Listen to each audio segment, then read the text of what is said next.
এত এত রান্না করে খাওয়াই তারপরও মন পাই না। যত কিছুই রান্না করি না কেন সেই সবসময় মেয়েদেরকে শুনতেই হয়, কি এমন কাজ করো, কি এমন করো সারাদিন। সারাদিনে কিন্তু 3 বেলা রান্না করতে হয়। তারপর একটা বাচ্চা তো আছে, আর এখনকার বাচ্চা তো বাচ্চা না, তারা হচ্ছে গিয়ে একদম সুপারম্যানের মতো। হ্যালো গাইস, আসসালামু আলাইকুম। কি অবস্থা সবার, কেমন আছেন? আশা করি খুবই ভালো আছেন।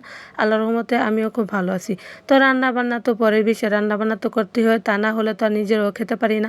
তারপরেও কিন্তু অনেক কিছু রান্না করতে হয়, যেমন বাচ্চাদের জন্য নুডলস রান্না করতে হয়, পাস্তা রান্না করতে হয়, তারপরে আরও ইত্যাদি ইত্যাদি অনেক কিছু। তো আজকে কিন্তু আমি রান্না করতেছি হচ্ছে গিয়ে হালুয়া। তো হালুয়া আমার খেতে ইচ্ছে করতেছিল, তো সেজন্য বানালাম। আর একা তো আর খাই না, বানালে তো সবাইকে নিয়েই খেতে হয়। তো এদিকে আমার হালুয়াটা সেট করে নিয়েছি, তারপরে আর কি ঠান্ডা হয়ে গেছে। তো এখন উঠে উঠে দেখতেছি সব কিছু ঠিক আছে কিনা। তারপর আমি একটু খেয়েও দেখতেছিলাম, যদিও মিষ্টি জিনিস খুব কম খাই, তবে মাঝে মাঝে ইচ্ছে করে খাওয়ার জন্য। তো সেই জন্য আর কি বানানো। তো এই তো বানালাম আজকে সুজির হালুয়া। তারপরে কিন্তু এখানে আমি খাচ্ছিলাম, তারপর আমার শাশুড়ির জন্য এখানে তুলে তুলে দিয়েছিলাম, ছেলেকে দিলাম, ছেলের বাবাকে দিলাম। আর গত কয়েকদিন যাবৎ এত বেশি রান্না বান্না নিয়ে ব্যস্ত ছিলাম, সেই ভিডিও আপনাদেরকে সামনে শেয়ার করব। মানে পিঠা, ঝিনুক পিঠা বানিয়েছিলাম, তারপর আচার বানিয়েছিলাম, আজকে আপনাদেরকে দেখাবো। আমি কিন্তু 2 রকমের আচারও করেছিলাম।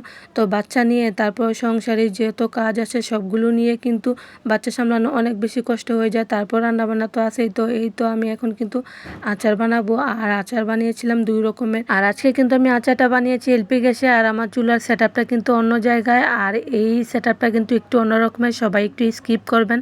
তো এখানে কিন্তু আমি প্রথম তেল দিয়ে তারপরে কিন্তু মশলাগুলো দিয়ে দিয়েছি। এখন আমি আমের টুকরোগুলো দিয়ে দেবো। আর এই আমগুলো আমার হাজব্যান্ড কিন্তু বাজার থেকে এনে কেটে ধুয়ে রোদে দিয়েছিল। এমন ভালো হাজব্যান্ড কি কোথাও পাওয়া যায় বলুন তো? সে অনেক ভালো, মানে সে খাবে তো। আর আমি কিন্তু তাকে একবারও বলিনি এই কাজগুলো করে দেওয়ার জন্য, সে ইচ্ছাকৃতভাবে এগুলো করেছে। তবে করেছে তো করেছে, আমের ভিতরে পোকাও রয়ে গিয়েছিল। আর সেগুলো কিন্তু আমি দেখে দেখে ফেলে তারপর আচার বানাচ্ছিলাম। একদিকে সুবিধা করতে গিয়ে আরেকদিকে কিন্তু অসুবিধা করে দিল আমার। যাই হোক, এখানে আমি একটু পরে নেড়ে চেড়ে যখন নাকি একটু আমটা একটু একটু সিদ্ধ হয়ে গিয়েছিল, তখন আমি চিনিটা অ্যাড করে দিলাম। আর এই আচার বানাতে গিয়ে আমার একটা কথা খুবই মনে পড়েছিল, যখন নাকি আমার মা আচার বানাতো, আমার বান্ধবীরা আমার বাসায় আসতো, আর এসে এসে বলতো তারা আচার খাবে, আর আমি তাদেরকে চুরি করে করে খাওয়াতাম। কেননা তাদের তো একটুও হয় না, তাদের অনেক বেশি লাগে। তো তাদেরকে আমি অনেক বেশি মিস করতেছি। তোরা চলে আয়, তোদেরকে আচার বানিয়ে খাওয়াবো, বানিয়ে না বানিয়েছি তোদেরকে খাওয়াবো। তো যাই হোক, এই তো আমার আচারটা কিন্তু হয়ে আসতেছে। এই তো চিনিটা দেওয়ার পরে কিন্তু অনেকটাই পানি উঠে এসেছে। তো এই পানিটা একদম শুকাতে হবে। তারপরে কিন্তু আমি একটু লবণও অ্যাড করে দিয়েছি, তা না হলে আচারটা খেতে ভালো হবে না। তারপরে কিন্তু আমি এখানে শুকনো মরিচ গুঁড়া করে দিয়েছিলাম।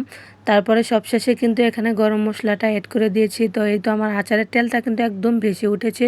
আচারটা হয়ে গিয়েছে, নামিয়ে নেব। তারপর একদম ঠান্ডা করে ভুঁইমে ভরে রেখে দেব সারা বছরের জন্য।